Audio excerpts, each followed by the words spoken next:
get right into this one. In my opinion, this is potentially fight of the night for anyone who follows kind of the up and comers, right? We just talked about Fight Ready. Hunter is the same thing, right? I think he's going to be a guy who uses his wrestling pedigree. His striking is getting better and better. He's got great power behind him.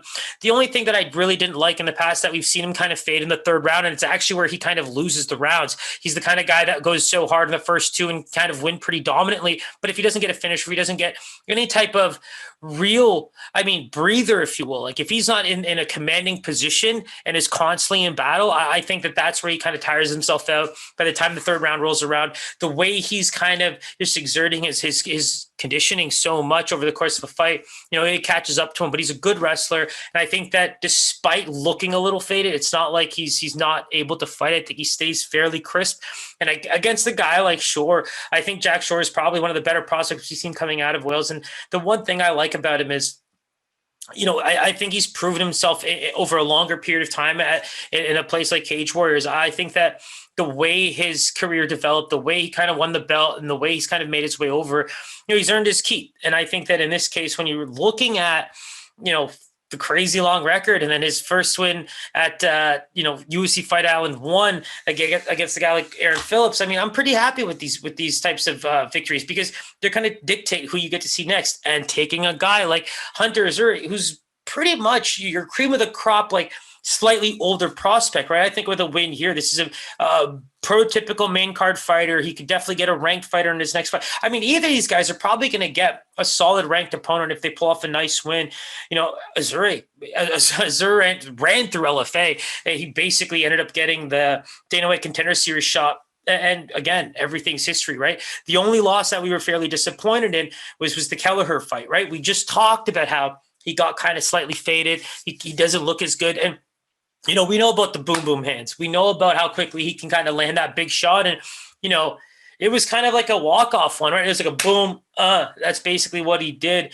It was a tough shot. I think he was actually looking pretty good in that fight too. So, in coming back against Cole Smith, I thought that's where he kind of showed off the wrestling again. He got back to his roots, didn't have to depend so much on trying to land the big shots and trying to get the big finishes. And that's where I think both of these guys are going to be able to excel, right? When you're thinking about wrestling versus grappling, I think that's where you kind of have Jack Shore, who's trying to defend Welsh wrestling, because this is a prototypical fight where Jack Shore might be a better grappler, but Hunter Azure is going to be the much better wrestler, at least credential wise. And I think that's where you're going to see two of these guys kind of really showcase, which one's better, because I'm really excited to see if this ends on the feet, because, if Hunter lands a big shot here, I think there's a chance that Jack Shore could be finished.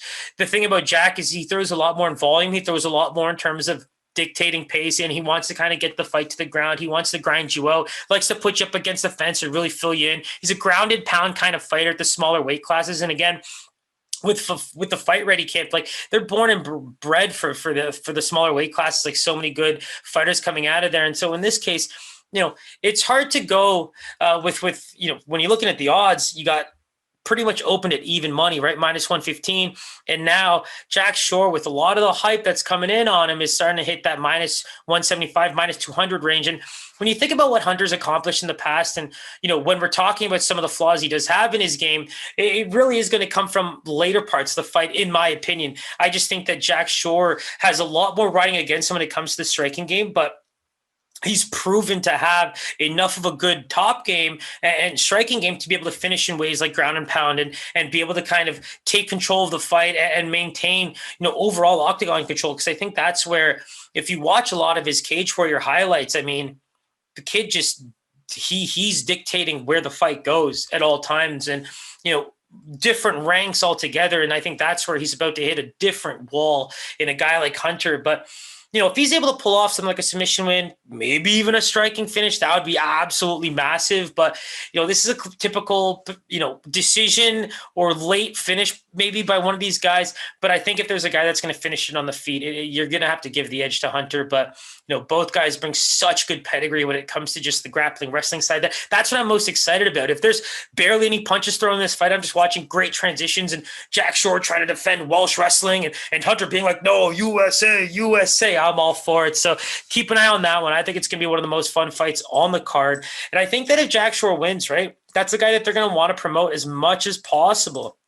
I think that when you get into these types of, United Kingdom type of fighters, they end up growing pretty well with the UFC, especially if they succeed. So I think that with wins comes a lot of stardom as an English fighter. We got our boy Paddy, probably not the most, well-spoken guy, but, great example of someone who, without even stepping in the UFC octagon yet, that's already gaining so much hype. So keep an eye on that one. It's going to be amazing. Now, as I just went so